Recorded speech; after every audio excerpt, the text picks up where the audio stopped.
Утро на телеканале «Россия» продолжает вести Чувашия. В студии Екатерина Данилова. Здравствуйте, на календаре вторник, 26 июля.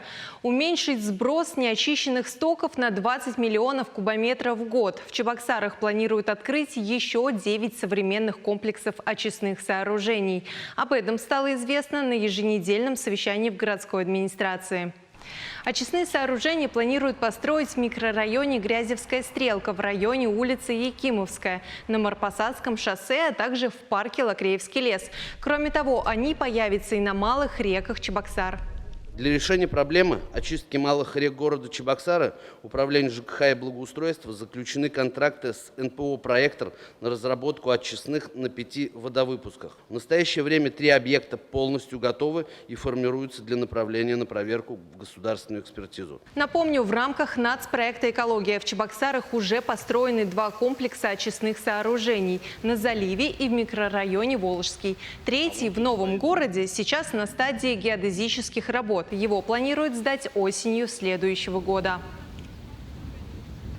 Возместить часть затрат на приобретение газоиспользующего оборудования, например, котлов, производственных печей для центрального отопления, приборов учета голубого топлива, а также на строительство сети газопотребления в пределах границ земельного участка. Перечень категорий граждан, которые могут воспользоваться данной господдержкой в Чувашии, расширился. Соответствующий указ подписал руководитель региона Олег Николаев.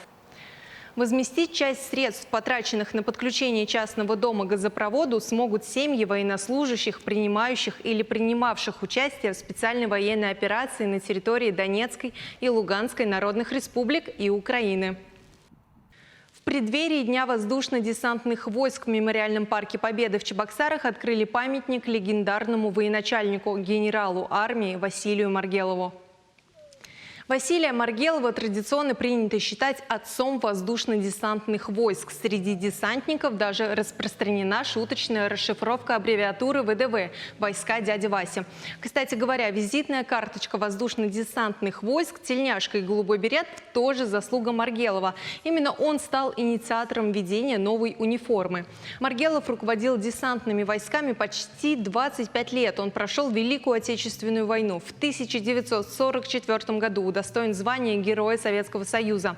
Фронтовик всегда отличался невероятной храбростью и мужеством.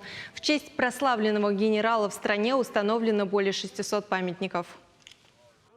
Экскурсия с ветерком. Студенты историко-географического факультета Чувашского госуниверситета разработали новый туристический маршрут. Какой? Сейчас расскажем. По заливу и не только. Так будет называться новая экскурсия для студентов и школьников. Знакомить с сердцем Чебоксар, Красной площадью и старой частью города будут на электросамокатах. Кстати, об истории столицы республики расскажут сами студенты ИСТФАКа. Они прошли дополнительное профобучение и уже стали настоящими экскурсоводами. Таковы вести к этому часу. Желаю вам хорошего дня. Оставайтесь на телеканале «Россия».